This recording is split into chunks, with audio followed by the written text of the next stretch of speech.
First bullet पे देखें, molecular orbital theory करने जा रहे हैं। Develop by the Hund and the Mulliken और एल जोन्स, लॉरेंस जोन्स, ये तीन साइंटिस्ट थे जिन्होंने मिलके मॉलिक्यूलर ऑर्बिटल थ्योरी का कॉन्सेप्ट जो है वो बिल्ड किया। अब ये कॉन्सेप्ट क्या था, इस हवाले से क्या पॉइंट्स हैं, हम उन पॉइंट्स को यहाँ पे डिस्कस करने जा रहे हैं। पहला पॉइंट ये है कि each electron is describe by the wave function. जो भी इलेक्ट्रॉन होगा उसको आप वेव फंक्शन के ज़रिए एक्सप्लेन करेंगे। वेव फंक्शन क्या होता है? वेव फंक्शन बेसिकली हम यूँ समझ लें कि वो प्रोबेबिलिटी फैक्टर्स होते हैं जिनको हम डील कर सकते हैं।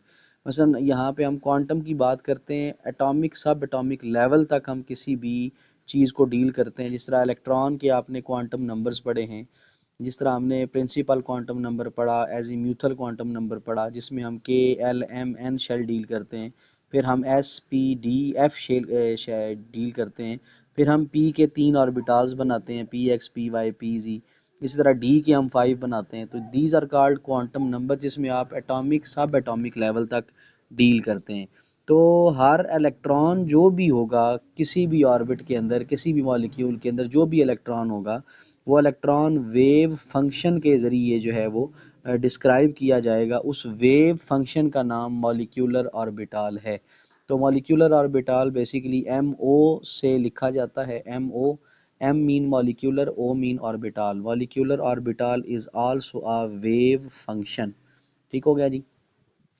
अब ये जो वेव फंक्शन यहाँ पे हम ले रहे हैं, वेव फंक्शन का मतलब हमने एटॉमिक लेवल तक के जाना है और इलेक्ट्रॉन्स की जितनी भी पॉसिबिलिटीज़, जितनी भी प्रोबेबिलिटीज़ हैं, जो भी इलेक्ट्रॉन के एनर्जी लेवल्स हैं, उनको डील किया जाएगा। ये पूरा एक फंक्शन अब बनेगा।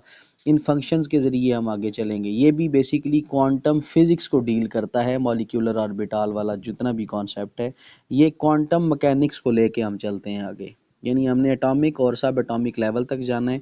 इलेक्ट्रॉन की प्रोबेबिलिटी देखनी है, इलेक्ट्रॉन कहाँ कहाँ पर जा सकता है, क्या क्या उसकी रिजाइडिंग प्लेसेस हैं, उन तक हम जो है वो रहते हैं। ये हो गया आपका फर्स्ट पॉइंट।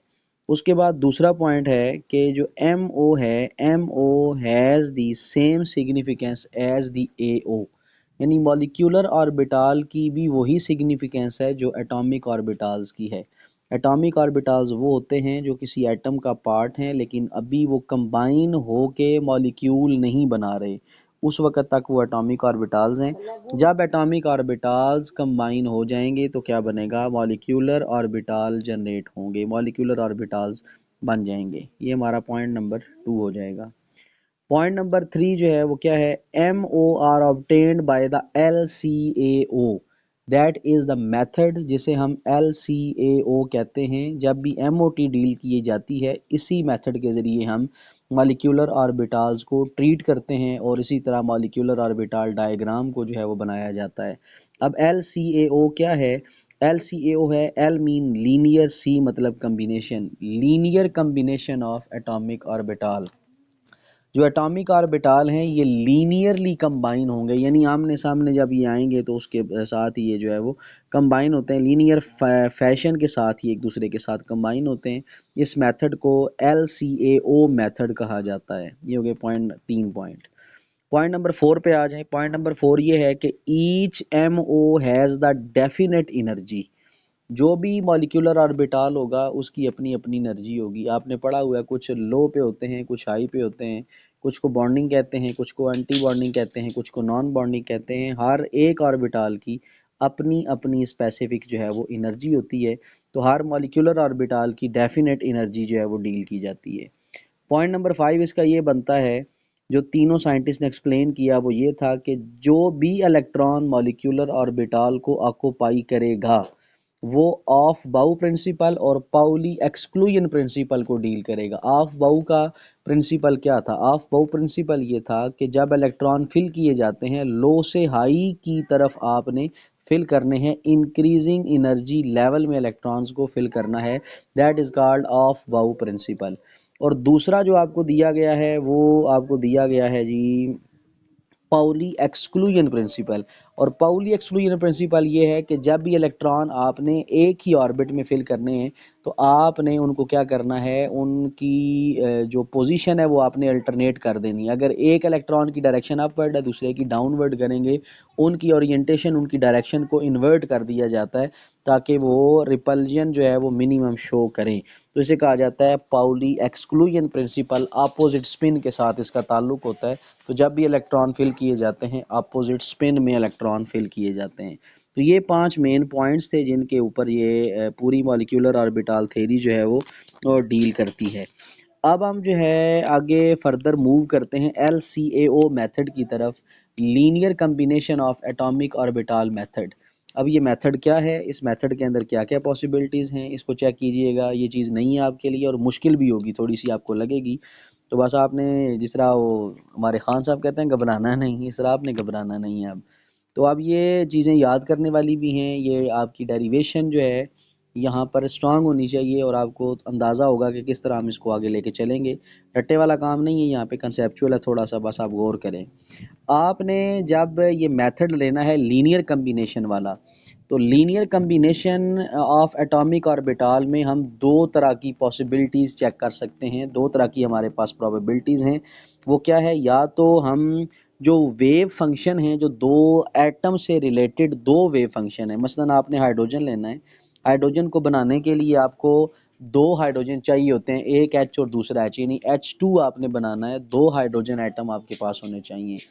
जो एक हाइड्रोजन एटम है उसका अपना वेव फंक्शन होगा और जो दूसरा हाइड्रोजन एटम होगा उसका अपना वेव फंक्शन होगा, उसकी अपनी प्रोबेबिलिटी इलेक्ट्रॉन के फाइंड करने की, और वो सारा सेटअप उसका अपना अपना होगा। दो वेव फंक्शन आपने लेने हैं और इन दो वेव फंक्शंस को या तो आप ऐड करके ये मेथड जो है वो अपनाएं, या आप इन दोनों वेव फंक्शंस को माइनस करें, सब्सट्रैक्ट करें, तब जाके ये मेथड जो है वो फॉलो होता है। तो this method is brought about either by the adding और the subtracting of the two wave functions. दो वेव फंक्शंस को लेना है आपने और इन दो वेव फंक्शंस को लेने के बाद आप फर्दर जो है वो जा सकते हैं LCAO मेथड की तरफ। ठीक है जी, आप ज़रा नीचे देखें, एग्जांपल में आपको लिखा गया है, ये मैं स्पॉट लाइट से भी आपको मेंशन करता हूँ। हाइड्रोजन के लिए क्या है, दो, एक मैंने ब्लैक से और एक मैंने रेड से शो किया। ब्लैक वाले को मैंने A कहा और रेड वाले को मैंने B कहा, यानी दो एटम है, एक A है और एक B है। और ब्लैक वाले की एच को मैंने ब्लैक से मेंशन किया और रेड वाली की एच को मैंने रेड से मेंशन किया। अब इसके जो फंक्शंस है वो क्या हैं, ए वाले का फंक्शन, अब फंक्शन जो है वो साई लिखा जाता है, साई। ठीक है, ये PSI, ठीक है, P साइलेंट है और हम इसको साई पढ़ते हैं। ये जो आपको सिंबल नज़र आ रहा है ये वाला, दैट इज कॉल्ड साई। अब ये फंक्शन है, पहली हाइड्रोजन का फंक्शन क्या होगा, साई ए होगा। ठीक है जी, पहली हाइड्रोजन का फंक्शन क्या होगा, साई ए होगा। और साथ जो 1s आपको ये लिखा आ रहा है ब्लैक में, मसलन इसका पहला ऑर्बिटल है और इसका s जो है उसके अंदर एक इलेक्ट्रॉन जो है वो मौजूद है, हम वो ले रहे हैं फर्स्ट को। ठीक है, साई ए, यानी हम फाइनल बेसिकली जो लास्ट शेल है उसको डील कर रहे होते हैं, साई ए 1s। इसी तरह बी का क्या होगा, साई B1s। ये दो फंक्शंस अलग अलग जो है वो हमने यहाँ पे मेंशन किए हुए हैं। ठीक है जी, ये सबको समझ आ गया है साई वाला काम, साई क्या है, फिर आगे बढ़ते हैं।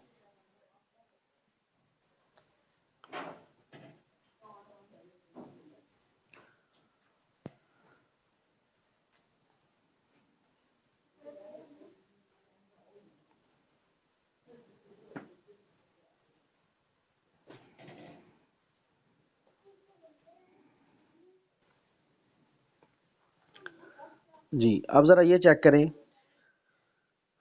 अब नज़र आ रहे हैं आपको,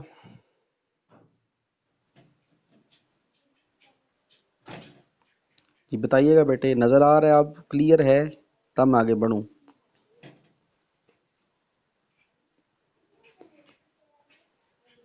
पहले क्लियर था, अब आपको क्या हो गया है?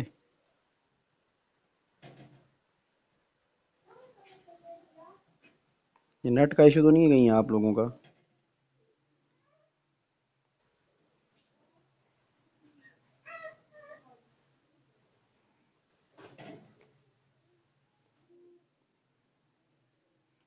अच्छा चले, हम उसी तरीके कर लेते हैं। जी, ये आपको जो नज़र आ रहा है अब यहाँ पे साई जी लिखा हुआ, इस पे ज़रा गौर करें। ये साई जी है, साई जी साई बी के इक्वल है। ये मैं बताता हूँ साई जी क्या है, फिर साई बी हमने क्यों रखा। साई बी बेसिकली आपने अब जो ऊपर फंक्शन बताया था ना कि दो वे फंक्शन को या तो ऐड करें या दो वे फंक्शन को माइनस करें। जब हम दो वे फंक्शन को ऐड करते हैं उसके लिए साई बी इस्तेमाल करते हैं।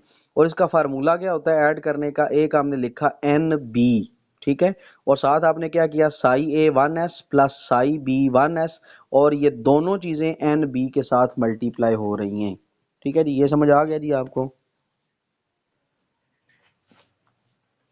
Sai G is equal to psi B which is equal to N B, और एन बी मल्टीप्लाई हो रहा है साई ए 1s के साथ और साई बी 1s के साथ।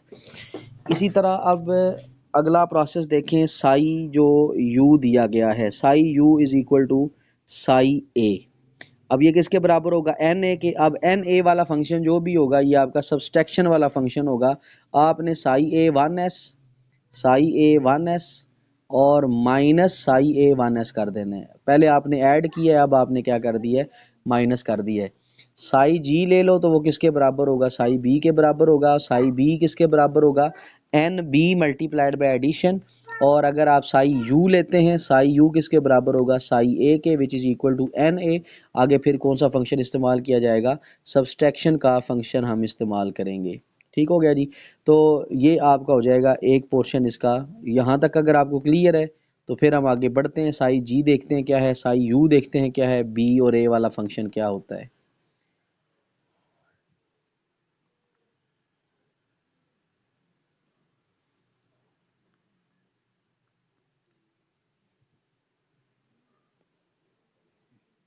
ठीक है जी।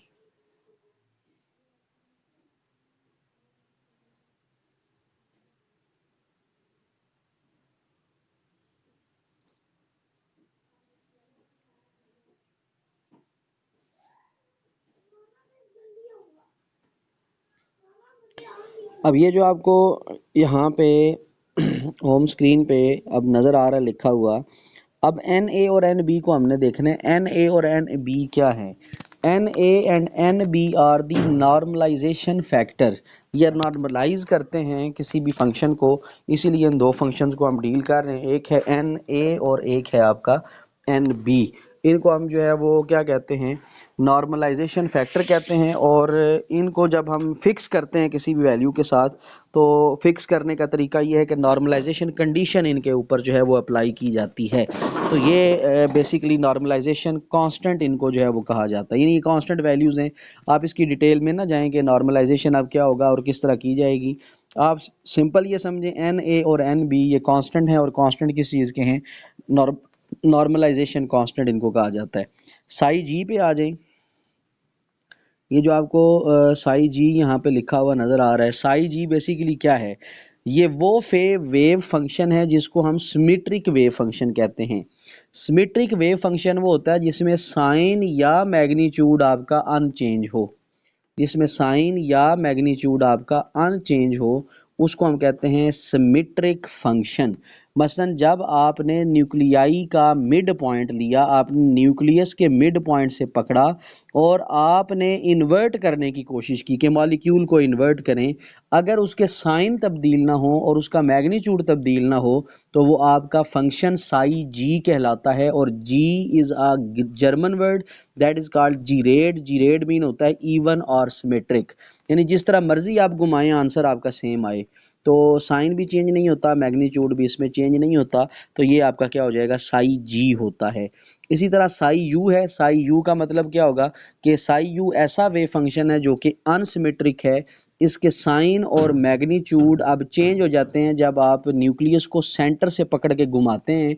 जब आप सेंटर से या मिड पॉइंट से दो न्यूक्लियाई को लेते हैं या दो न्यूक्लियाई का मिड पॉइंट लेते हैं, आपने दो न्यूक्लियस जोड़े हैं, उनका मिड पॉइंट लेके अगर आप इन्वर्ट करें तो वैल्यू अगर चेंज हो जाए, साइन चेंज हो जाए, मैग्नीट्यूड चेंज हो जाए, तो वो आपका क्या होगा, साई यू जो है वो कहलाता है।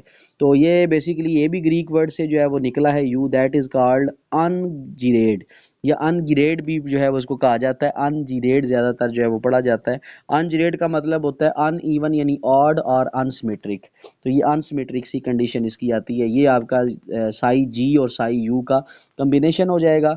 और साई जी जो है वो साई बी के साथ है, यानी साई जी और साई बी का मतलब क्या होगा आपका सिमेट्रिक कंडीशन। इसी तरह साई यू और साई ए का मतलब क्या होगा अनसिमेट्रिक जो आप ले रहे हैं वेव फंक्शन वो है। तो अनसिमेट्रिक फंक्शन में चीज़ें नेगेटिव होती हैं यानी साइन तब्दील हो जाता है, और जो सिमेट्रिक होती हैं साइन जी या साइन बी वाली उसमें जो है वो क्या होगा चीज़ें कन्वर्ट नहीं होती, साइन चेंज नहीं होते, एडिशन ही रहती है यानी पॉजिटिव आपने यूज़ किया। अब देखें ये एक न्यूक्लियाई आपने लिया, ये दूसरा न्यूक्लियाई आपने लिया, इन दोनों न्यूक्लियाई को आपने कंबाइन किया। अब ये जो दो न्यूक्लियाई आपस में जुड़ेंगे, बीच में से ये वाला जो प्लस का साइन है जहाँ पे मैंने स्पॉट लाइट लगाई हुई है, अगर ये निकल जाता है, दोनों बाउंड्रीज टच करती हैं, मैं इनके मिड पॉइंट को पकड़ता हूँ जहाँ से इन्होंने टच किया है, वहाँ से पकड़ के घुमाता हूँ। अगर ये साइन चेंज नहीं करता, मसलन ये कंडीशन प्लस प्लस की ही रहती है, तो ये आपका सिमेट्रिक है। और अगर साइन चेंज हो जाता है, मसलन मैं यूँ पकड़ के दबाता हूँ, एक हिस्सा पॉजिटिव है दूसरा हिस्सा उसका नेगेटिव है, घुमाता हूँ, साइन इन्वर्ट हो जाते हैं, तो ये आपकी क्या हो जाएगी अनसिमेट्रिक कंडीशन हो जाएगी। तो जब हम सिमेट्रिक में लेते हैं तो इस तरह की डायग्राम बनती है। पॉजिटिव चार्ज देखें अब इक्वली है, आप जितना मर्जी पॉजिटिव को पकड़ के घुमाएं कोई साइन चेंज नहीं होगा क्योंकि पॉजिटिव अब आपके हाथ में है। आप इस डायग्राम पे गौर करें, जितना मर्जी घुमाएं वो अपनी जगह पे रहेगा। और अगर आप यहाँ से सेंटर को पकड़ें और इसको घुमाने की कोशिश करें तो यहाँ पर पॉजिटिव है और यहाँ पर नेगेटिव है, जो ही घुमाएंगे साइन बदल जाएगा। अब आपकी लेफ्ट साइड पे पॉजिटिव है, राइट साइड पे नेगेटिव है, जो ही आप पकड़ के घुमाएंगे नेगेटिव आपके लेफ्ट पे चला जाएगा और पॉजिटिव आपकी राइट साइड पे जो है वो आ जाता है। ठीक हो गया जी। तो ये आपका बन जाता है इसका लीनियर कम्बिनेशन का मेथड। जो साइन कन्वेंशन के बगैर आते हैं, जिनका साइन तब्दील नहीं होता, वो आपकी बॉन्डिंग है, और जिनका साइन तब्दील हो जाता है वो आपके क्या कहलाते हैं एंटी बॉन्डिंग कहलाते हैं। बॉन्डिंग वाले लो एनर्जी पे होते हैं और जो एंटी बॉन्डिंग होते हैं वो हाई एनर्जी पे होते हैं। तो ये डेरिवेशन अब आगे थोड़ी सी दी गई है, इसको ज़रा देखिएगा किस तरह हम इसको कर सकते हैं और किस तरह इस डेरिवेशन को लेके अब हम चलेंगे। अब मसलन आपको ये जो फैक्टर यहाँ पे नज़र आ रहा है ये वाला साई स्केयर डी, और ये टी दिया गया है टा, जिसे हम कहते हैं टॉर्क वाला टा जो है, psi square D T is equal to 1, पीछे इंटीग्रेशन का साइन है। ये बेसिकली है क्या, ये ऐसा फंक्शन है जो कि इलेक्ट्रॉन को फाइंड करने की प्रोबेबिलिटी बताता है। इलेक्ट्रॉन को फाइंड करने की प्रोबेबिलिटी बताएगा किसी भी वॉल्यूम एलिमेंट के अंदर।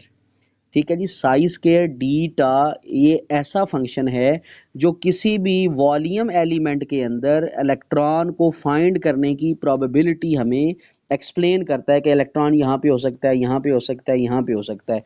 इस पूरे फंक्शन को हम ये कहते हैं इंटीग्रेशन साई स्केयर डी टा इज इक्वल टू 1, यानी साई स्केयर डी टा जो है ये probability of finding an electron in volume element, ये बेसिकली फंक्शन का पूरा एक उन्होंने यहाँ पे इंट्रोडक्शन दिया है।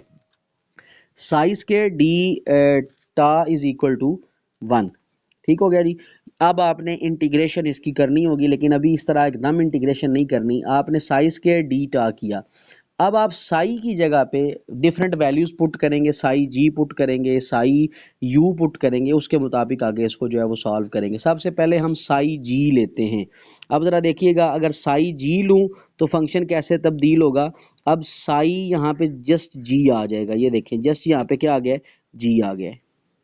ठीक है जी, इस जगह पे जस्ट आपने क्या किया, जी कर दिया, साई स्केयर जी डी टा एज इट इज।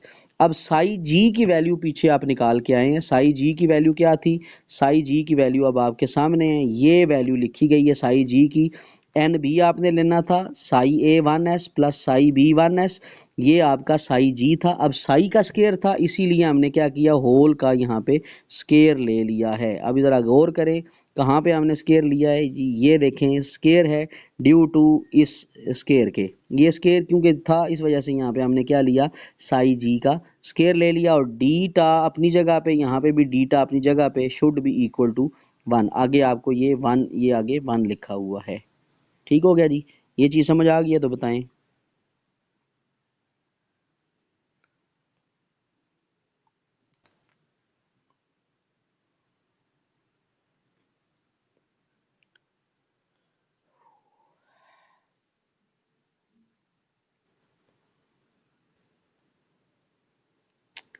ठीक हो गया जी।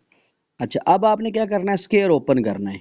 ठीक है, स्केयर ओपन करने के लिए थोड़ा सा ध्यान रखिएगा, बिल्कुल आसान सा है।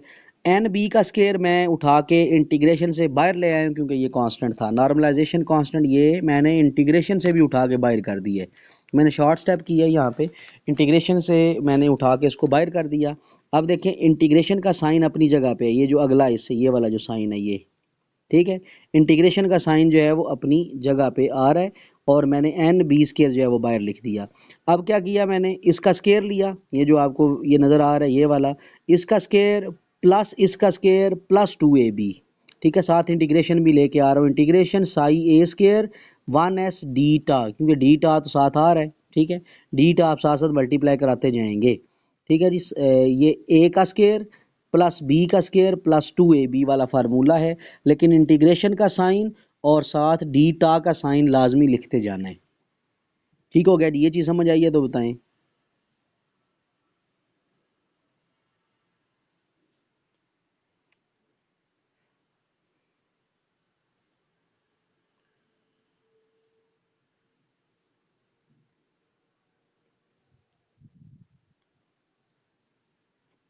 सबको आई है?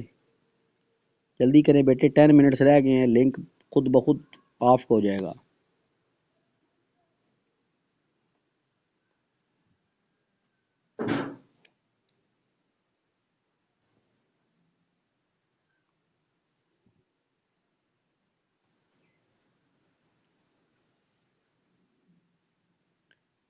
ठीक हो गया।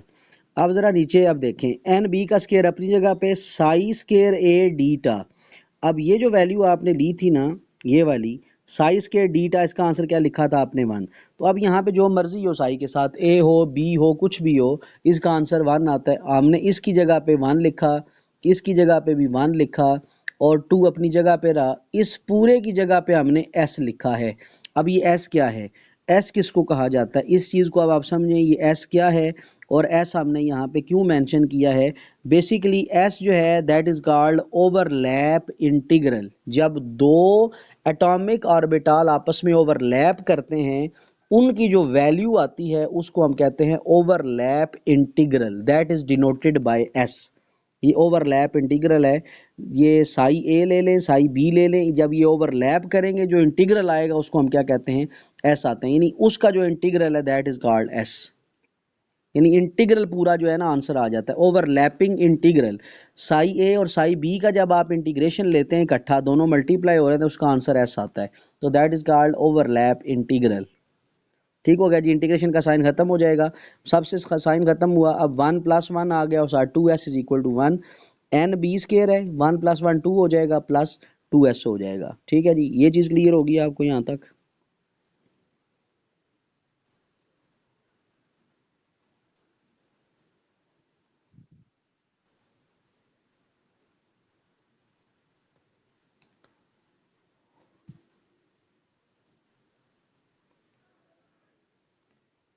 अच्छा, ये इस तरह हुआ है कि ये जो आंसर था ना आपका ये वाला, इसका आंसर भी 1 है, इसका आंसर भी 1 है और इसका आंसर एस है। ठीक है, 1 + 1 2 और +2 और साथ इसका आंसर जो एस था वो हमने यहाँ पे लिखा है। ठीक है, और एस इस वजह से लिखते हैं कि एस क्या है, ओवरलैप इंटीग्रल आपका कहलाता है। ठीक है जी, ओवरलैपिंग, ये ओवरलैप इंटीग्रल है। जब हम वैल्यूज़ लगाएंगे तो क्या होगा, 1 + 1 2 आ जाएगा और 2s अपनी जगह पे होगा। तो ये दोनों वैल्यूज़ क्योंकि अब यहाँ पे आके इन्होंने इधर डिवाइड हो जाना है 2 + 2s करके, और पीछे क्या रह जाएगा अकेला, अब एन बी का स्केयर रह जाएगा। ठीक है जी, ये चीज़ क्लियर हो गई है।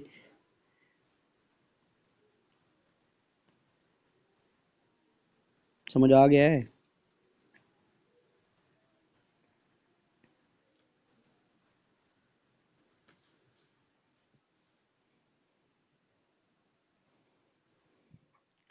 जी ठीक हो गया। तो ये आपका था एमओटी का इंट्रोडक्शन सा। उसके बाद इंशाल्लाह हम जो लेक्चर होगा नेक्स्ट कल का, उसमें फिर हम डिफरेंट डायग्राम्स, डिफरेंट मॉलिक्यूल्स, उनके हवाले से जो ऑर्बिटल्स आते हैं, मॉलिक्यूलर ऑर्बिटल क्या हैं, एंड उसके बाद एटॉमिक क्या हैं, एंटी बॉन्डिंग, बॉन्डिंग क्या है, नॉन बॉन्डिंग क्या हैं, ये सारी चीज़ें इंशाल्लाह हम कल के लेक्चर में तफसील से भी